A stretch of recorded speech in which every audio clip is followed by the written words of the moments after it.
Sir, एक manufacturing business owner को leadership funnel क्यों ज्वाइन करना चाहिए? प्रांशु भाई, मैन्युफैक्चरिंग ओनर की ना एक लाइफ साइकिल होती है। इस बिजनेस को अगर मैं फटाफट डिवाइड कर दूं तो 6 हिस्से हैं इसमें। पहला हिस्सा है परचेज। 6 के 6 नोट कर लो ध्यान से अगर आप मैन्युफैक्चरर हो। परचेज के अंदर मुझे एक चीज देखनी है, बांटना, better alternative to negotiated agreement, यानी कि एक वेंडर, 2 वेंडर, 3 वेंडर, 4 वेंडर, मेरी कॉस्टिंग परचेज ही कैसे कम हो। सेकंड है प्रोडक्शन। अब मैं प्रोडक्शन कैसे अच्छी करूं, जिसको बोलते हैं ACE, accuracy, consistency, efficiency. Same माल बने, लगातार बने, बहुत तेज बने। ऐसी क्वालिटी के मैं प्रिंसिपल बनाऊं जैसे क्वालिटी अश्योरेंस, क्वालिटी ठीक आए ही आए, फिर भी गड़बड़ हो जाए तो क्यूसी यानी क्वालिटी कंट्रोल। बन जाने के बाद बैच को चेक करना, उसका स्कोर बोर्ड बना लो। बैच में न्यूमरेटर, डिनोमिनेटर, डिफेक्ट रेट कितना निकल के आया, डिफेक्ट को मैं कैसे घटा दूं। आप माल खरीद के ले आया, बनाया, क्वालिटी चेक कर लिया। चौथी चीज क्या है, इन्वेंट्री। कौन सी फास्ट मूविंग, कौन सी स्लो मूविंग, कौन सी नॉन मूविंग। इन्वेंट्री आपकी तेज घूमनी चाहिए। अगर यहाँ इन्वेंट्री पड़ी है तो आपका पैसा फंसा पड़ा है, बिना बात के आपने पैसे को ड्रम में बंद करके रखा हुआ है। डिस्ट्रीब्यूशन, आपने कितनी जगह माल बेचा। अब डिस्ट्रीब्यूशन में क्या आता है, आरएफएम, रिसेंसी, फ्रीक्वेंसी में आपका मॉनिटरी। रिसेंसी मतलब किसने रिसेंटली माल खरीदा, उस पर ज्यादा ध्यान दो,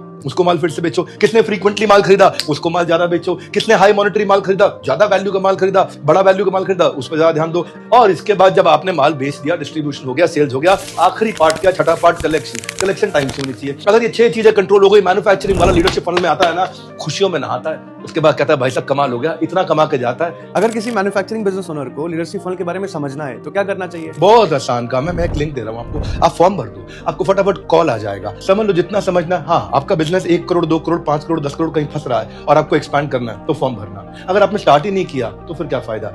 सुना नहीं क्या, फॉर्म भरो।